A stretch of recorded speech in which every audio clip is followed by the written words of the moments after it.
Hello and welcome back to Trends. Today I'm with Tim Skevington, Managing Director of Richmont, Thailand, a leading property real estate company in Bangkok. Today we're talking about ultra luxury property to buy and to rent in Bangkok. We're at the wonderful Ritz-Carlton Residences Bangkok at Mahanakorn Tower, and you are watching Trends.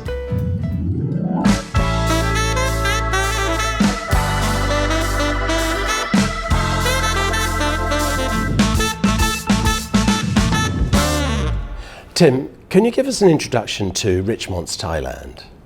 Certainly. We were established in 2002, so we've been involved in the real estate sector in Thailand for more than 20 years. We've been really focusing on luxury more in the last 7 or so years. Prior to that, we were actually mainly involved in selling projects, new developments in Bangkok in particular, overseas. So we were one of the first agencies to take a lot of developers on overseas roadshows to sell Thai property abroad. Then we saw an opportunity in the luxury market as the luxury market started to develop in Thailand, because it's quite a recent phenomenon actually, particularly in Bangkok, that we've got, for example, branded residences. And how is the ultra luxury property market performing last year compared to the lower segments? It's actually a bit quiet, I would say, throughout all segments at the moment.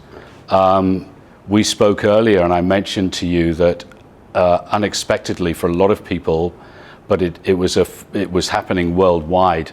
The ultra luxury market in particular was very active during COVID. So we have had a drop off since then. So it's still active, but it's not at that level, unfortunately. Wealthy people, of course, are less affected by interest rates and mortgages, which are affecting the sort of mid-range more. They're probably more affected by sort of global uncertainty, other factors. So the market's definitely there, but it's not as it was, I would say, two years ago. Okay, if a buyer comes to you and they're looking to buy property, say in Bangkok, is there product available? Or is the market lacking product? Or are we oversupplied at the moment? I would say that in the luxury segment, we are not oversupplied. We have inventory. We have a good choice. But actually, there's not really any new build. There are some projects on the horizon, but they won't be ready for quite a few years yet. So I think actually now is an opportunity. You probably expect me to say this as I'm a real estate agent, but it's a genuine opportunity to have a look around at luxury inventory that remains now, because there will probably be a period in a year or so when there really is very little choice. How about the pricing? Because Bangkok is an aviation hub regionally, but how do we compare in terms of property price to Singapore and Hong Kong? Are we still great value? Well, I'd say we certainly are, David, and one of the main reasons for that is because there are cooling measures in Singapore and Hong Kong. So for foreigners in particular, or even for locals if they buy more than one property, there are additional taxes. That isn't the case in Thailand. So I think that that's drawing actually foreign buyers to Thailand, but it also, to answer your question, makes Thailand actually a good investment option right now in the region. Who's buying?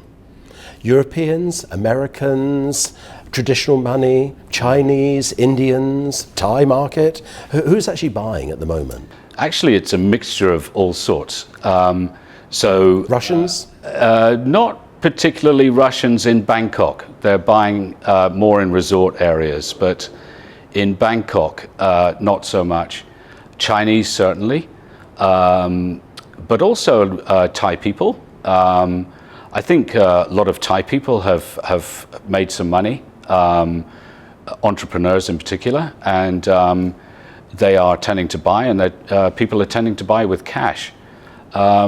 We had actually quite a number of Americans, North Americans and Europeans during COVID, because they'd been absent, I would say, from the market for a while. In terms of foreigners, it was mainly people from Singapore or Hong Kong or China. So we did have we have a good mix of buyers. And are customers buying units for an investment or to actually live in, residential? For ultra luxury or luxury, it's mainly a personal investment, so it's for their own use. A lot of people buy as a third, fourth, fifth home. An Asian bolt hole. Yeah. Even a weekend bolt hole for a lot of people, within the region. We know that Bangkok's a fantastic place, and not all hotel rooms are always available. Why not buy your own place? But it's interesting because there is such good rental demand in Bangkok as business is improving, and very little of this sort of property available for rent. It is actually a good rental investment, whereas normally you could expect quite a low yield for a luxury property because you're paying so much for it. In the Ritz-Carlton Residences, Bangkok, for example, you can expect a net yield of about 3 to 4%, which is actually unusually high. It's normally a lot lower than that. So it's only a little bit lower than perhaps a sort of mid-segment investment.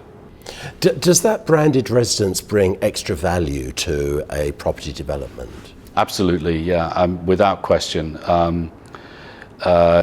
So that brand equity is going to help on you selling, Yeah. and obviously the long-term value. The long-term value, because people know what they're getting. I mean, the Ritz-Carlton, for example, is a global brand with global services, and people from anywhere in the world know exactly what they're going to get.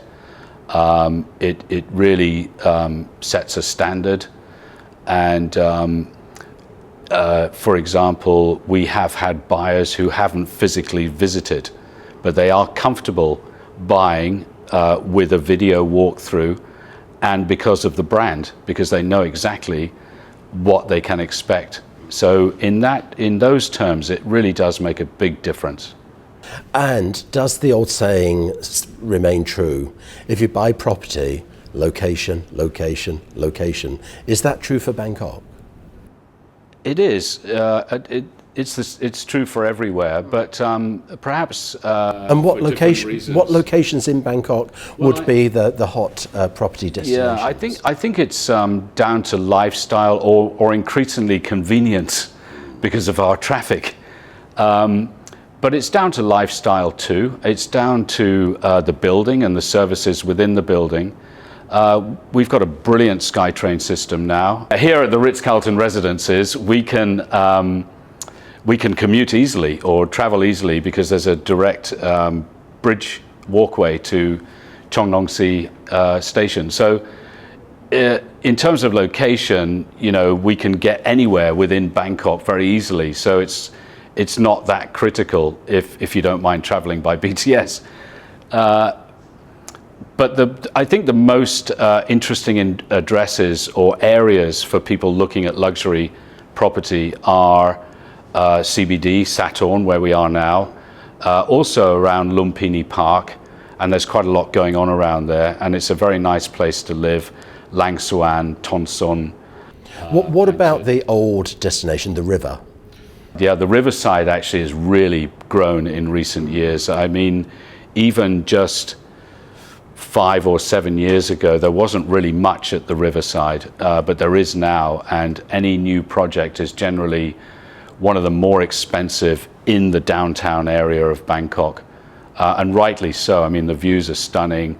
There are more and more amenities there, Icon Siam and such. With Richmont, Thailand, are you exclusively handling residential developments, Or do you also handle, say, hotels and resorts? If I was an owner and I owned a resort and I wanted to sell, would you handle that? Or do you really just focus on luxury residential? We really just focus on luxury residential. We have some other properties such as land or resorts on our books, but it's not something that we specialize in. We really specialize in luxury residential, primarily in Bangkok, but also in some resort areas like Phuket.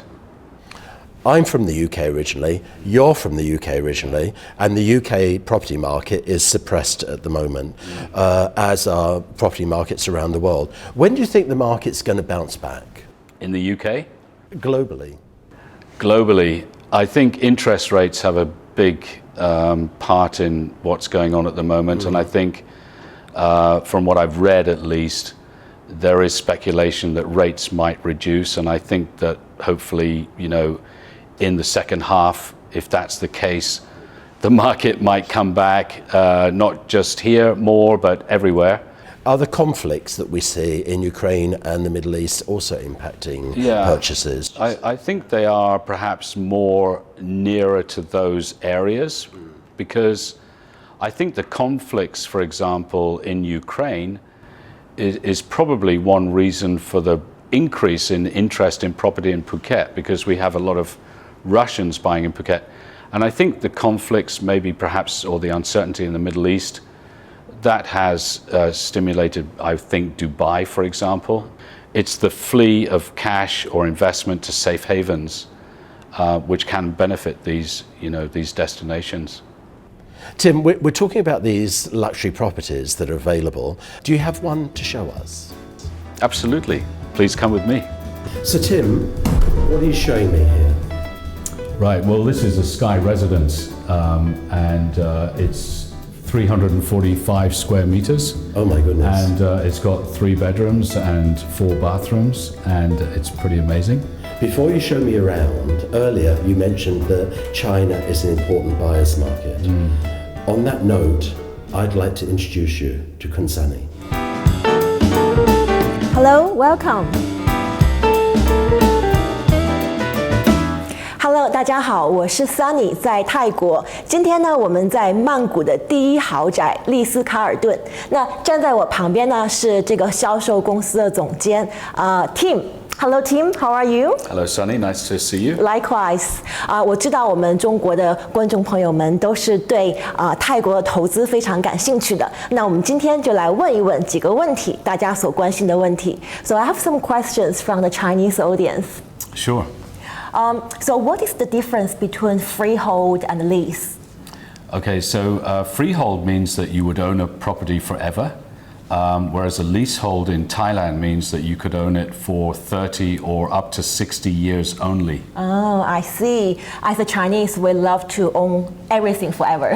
Yes. So is the Ritz-Carlton one actually is freehold? The Ritz-Carlton Residences Bangkok is freehold, yes. Fantastic. And what is your top 4 feeder market, let's say? So like the main buyers are coming from which country?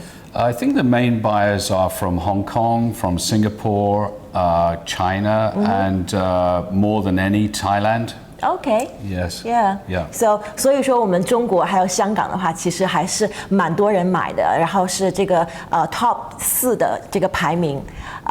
So tell me about the investment return. So a lot of people say, oh, don't buy in Thailand. You buy, you're never able to sell it. Is that true? Actually, I think you need to choose the right property. So here we have an ultra luxury property, and that sort of market is quite different than the mid segment, for example. So I think in ultra luxury, the investment is very secure, and actually the returns are also quite good. Unusually high actually for luxury real estate. And could you please give us an indication, like what kind of like yearly growth? Well, annual growth has been around about 5%, I would say, in recent years. Prior to that, it was a bit higher. But since the pandemic, the growth rate has reduced somewhat. I see. And how about the rental return? The rental return here, as I mentioned, is actually quite good because there are so few luxury property markets for rent and the demand is quite high. So typically you can expect between 3 and 4% net, which is very high for luxury. Yeah, that's very good. Yeah. So is your company also like help people to rent it out if people buy it as an investment? Yes, we can. We can look after all aspects of renting it out, looking after the tenant, checking the inventory, and of course checking them out at the end of the tenancy.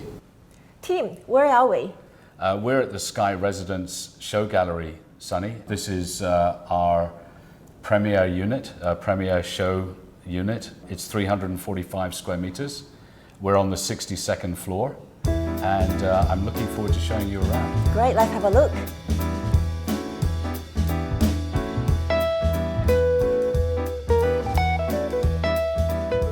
Wow, that's the bath. 哇，这个浴缸好大呀。So how many people can fit in? Well, as many as you like, I think. Oh, and look at the view, my God. Absolutely, yeah. This is the prime spot, I think, to see all that, and a lot more as well. This is looking north over the city, and we can see the SkyTrain down there as well. This is the main CBD of Bangkok. 真是有一种一览众山小的感觉呀。So is this the master bedroom? Yes, this is the master suite. We're facing north as we were from the bathroom, and also west over there where you can see the airport 20 kilometers away. 所以这个是我们的一个主卧室，然后主卧室的话，那边我们刚刚看了有一个那个超大浴缸的洗手间，然后那边的话还有一个非常非常好的一个什么 walk-in closet， 一会儿我们可以看一下。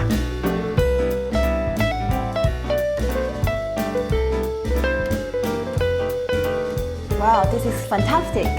Well, there's more, Sunny. This is the study, which could be converted into another sort of room if you wanted to. A library or even a walk-in wardrobe. Nice. So is the furniture all included? The furniture is all included, yes. Oh, well, that's exciting. Yeah.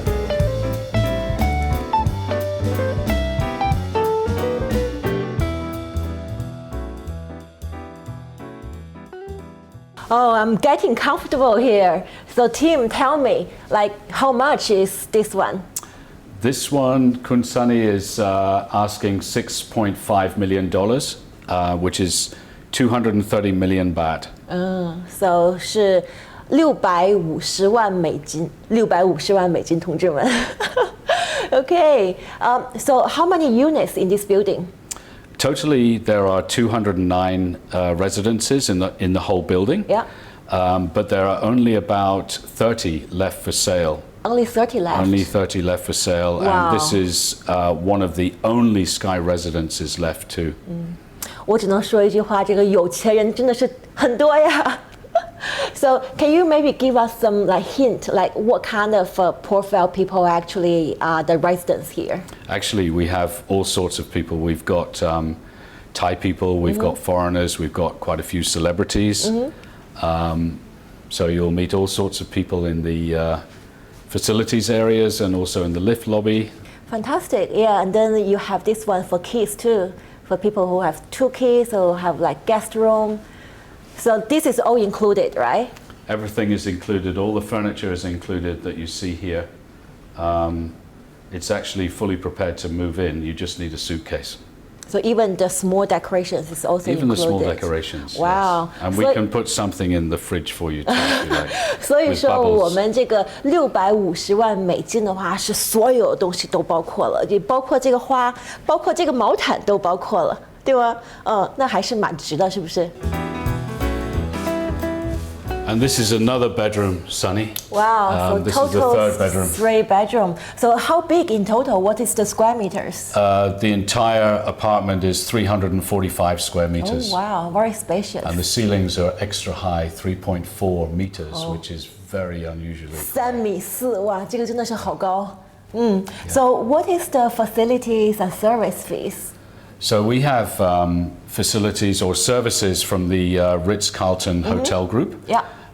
So there's a concierge service. There are lots of Marriott Hotel Group benefits. But in addition, there are residence facilities on the 7th floor. We have a very large lounge area, a swimming pool, a gym, a lovely theatre room. Oh, wow. We've got pool rooms. We've got a spa. And then on the 54th floor, we've actually got a residence lounge with coffee area, meeting rooms. Wow. Everything can be arranged through the concierge service in the reception. And then all of that are free of charge to the residents? All free of charge, all included for wow. residents. Yeah. So like how much per square meters is the service fee? The service fee is 175 baht per square meter. Okay, so it's about 20 RMB per square meters. 我也不知道我算的对不对啊，反正他刚刚讲的是差不多是100泰铢一个平方米，那这边的话是300个平方米，大家可以算一下每个月的这个服务费是多少钱。那当然说有这个服务费的话，它那些泳池呀，然后那些会议室呀，然后这些设备全部都是免费给我们使用的。